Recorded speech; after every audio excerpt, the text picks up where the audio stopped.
নমস্কাৰ বন্ধু বান্ধৱীসকল, welcome back to Gyanshala YouTube channel. পুনৰ আজি ভিডিঅ'টোত এডিআৰই গ্ৰেড 3 গ্ৰেড 4 এক্সামত আহিবলগীয়া ইম্পৰ্টেণ্ট MCQ আলোচনা কৰিম। ভিডিঅ'টো স্কিপ নকৰাকৈ শেষলৈকে চাব বুলি আশা ৰাখিলোঁ। গতিকে পলম নকৰাকৈ যাওঁ আজিৰ প্ৰথম প্ৰশ্নলৈ। কুৱেশ্যন: ভক্তি ৰত্নাৱলী গ্ৰন্থ কোনে লিখিছিল? হু ৰট দ্য বুক ভক্তি ৰত্নাৱলী? শংকৰদেৱ, মাধৱ কন্দলী, মাধৱদেৱ, হেম সৰস্বতী। চাৰিটা অপশ্যনৰ ভিতৰত শুদ্ধ উত্তৰটো হ'ব অপশ্যন নম্বৰ চি, মাধৱদেৱ। অপশ্যন নম্বৰ চি, মাধৱদেৱ। আমাৰ next question number 2, who wrote the book ভক্তি ৰত্নাকৰ? ভক্তি ৰত্নাকৰ গ্ৰন্থ কোনে লিখিছিল? চাৰিটা অপশ্যন দিয়া আছে: শংকৰদেৱ, মাধৱ কন্দলী, মাধৱদেৱ, হেম সৰস্বতী। ইয়াৰ ভিতৰত শুদ্ধ উত্তৰটো হ'ব এ, শংকৰদেৱ।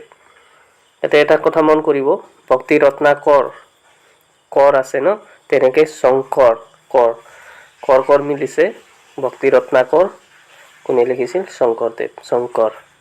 এইটো কথা মনত থ'লে হ'ল। আমাৰ নেক্সট কুৱেশ্যন নম্বৰ 3, উত্তৰ পূৰ্বাঞ্চলৰ কোনখন ৰাজ্যক সূৰ্যোদয়ৰ ভূমি বুলি কোৱা হয়? Which north eastern state is also' called the land of rising sun?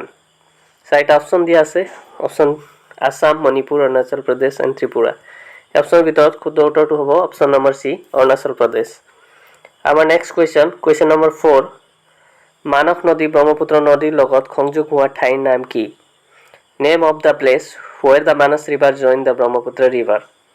চাৰিটা অপশ্যন দিয়া আছে: Abhayapuri, Jogighopa, Barpeta, none of the above.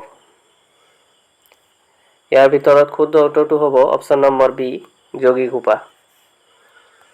আৰু এটা কুৱেশ্যন আহিব পাৰে যোগীঘোপাক লৈ।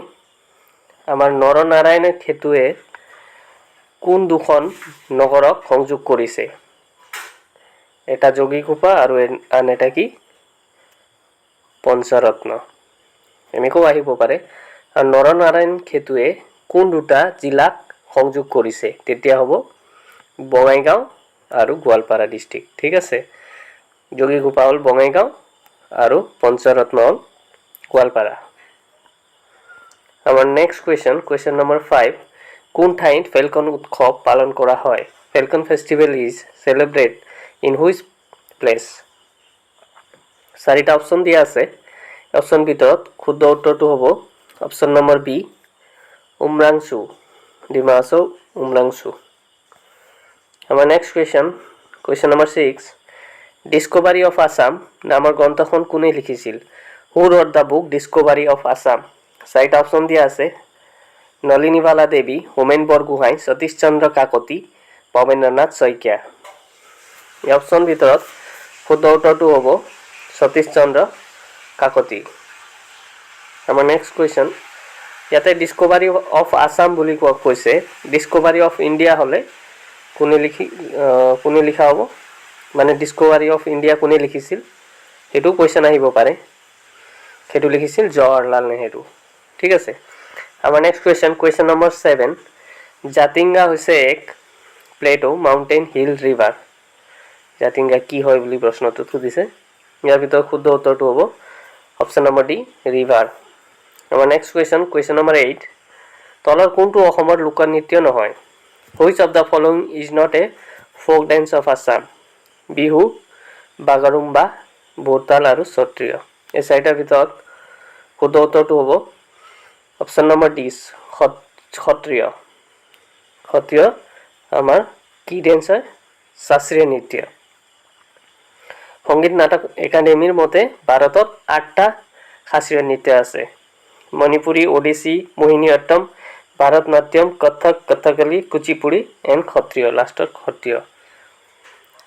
এইটো চাৰিটা সুধি দিব পাৰে। এনেকৈ সুধিব পাৰে, মোহিনী অট্টম ক'ৰ শাস্ত্ৰীয় নৃত্য, কোনটো ষ্টেটত বিলং কৰে? মোহিনী অট্টম কেৰেলা। ঠিক আছে। আৰু তেনেকৈ কথকলি কেৰেলা, কুচিপুড়ি অন্ধ্ৰপ্ৰদেশ, ভাৰত নাট্যম তামিলনাডু আৰু কথক হৈছে উত্তৰ প্ৰদেশৰ। আমাৰ নেক্সট কুৱেশ্যন নম্বৰ 9, শংকৰদেৱে লিখা আটাইতকৈ সৰু গ্ৰন্থৰ নাম কি? The smallest book was written by Sankardeva. চাৰিটা অপশ্যন দিয়া আছে কীৰ্তন, দশম, গুণমালা এণ্ড কালিয়াদমন। অপশ্যনৰ ভিতৰত শুদ্ধ উত্তৰটো হ'ব অপশ্যন চি গুণমালা। গুণমালা হৈছে শুদ্ধ উত্তৰ। আৰু গুণমালাটো শ্ৰীমন্ত শংকৰদেৱে একে ৰাতিতে লিখিছিল আৰু লিখাৰ পিছত কৈছিলে হাতী মাৰি বড়োকাত ভৰোৱা। ঠিক আছে। আমাৰ নেক্সট কুৱেশ্যন নম্বৰ 10। কোনখন জিলাক টি চিটি বুলি জনা যায়? Which district is known as a tea city?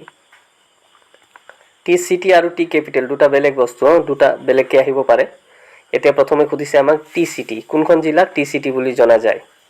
চাৰিটা অপশ্যন দিয়া আছে ডিগবৈ, তিনিচুকীয়া, ডিব্ৰুগড়, যোৰহাট। ইয়াৰ ভিতৰত শুদ্ধ উত্তৰটো হ'ব অপশ্যন নম্বৰ চি ডিব্ৰুগড়। আমাৰ নেক্সট কুৱেশ্যন নম্বৰ 11।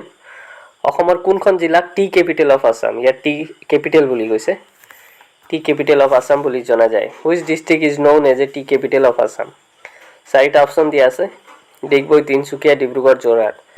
ইয়াৰ কিন্তু শুদ্ধ উত্তৰ হ'ব option number D Jorhat. T capital Jorhat, T city Dibrugarh. আমাৰ নেক্সট কুৱেশ্যন নম্বৰ 12। অসমৰ চাহ গৱেষণা কেন্দ্ৰ কোনখন জিলাত অৱস্থিত? Which district is tea research centre of Assam situated? ইয়াৰ ভিতৰত শুদ্ধ উত্তৰটো হ'ব অপশ্যন নম্বৰ ডি যোৰহাট। যোৰহাটৰ টোকলাই টি ৰিচাৰ্চ চেণ্টাৰ। ঠিক আছে। আমাৰ নেক্সট কুৱেশ্যন নম্বৰ 13। টোকলাই চাহ গৱেষণা কেন্দ্ৰ কেতিয়া স্থাপন কৰা হৈছিল? When was Tocklai T research centre establish? ঠিক আছে। অপশ্যন আছে আপোনাৰ চাৰিটা 1918, 1917, 1911 এণ্ড 1912। অপশ্যন ভিতৰত শুদ্ধ উত্তৰটো হ'ব অপশ্যন নম্বৰ চি 1911। আমাৰ নেক্সট কুৱেশ্যন নম্বৰ 14। কোনখন জিলা অসমৰ সাংস্কৃতিক ৰাজধানী বুলি জনা যায়? Which district of Assam is known as a cultural capital of Assam? Sonitpur, Nagaon, Majuli and Jorhat. এই অপশ্যন ভিতৰত শুদ্ধ উত্তৰটো হ'ব অপশ্যন নম্বৰ ডি যোৰহাট। আমাৰ নেক্সট কুৱেশ্যন এণ্ড আজিৰ লাষ্ট কুৱেশ্যন।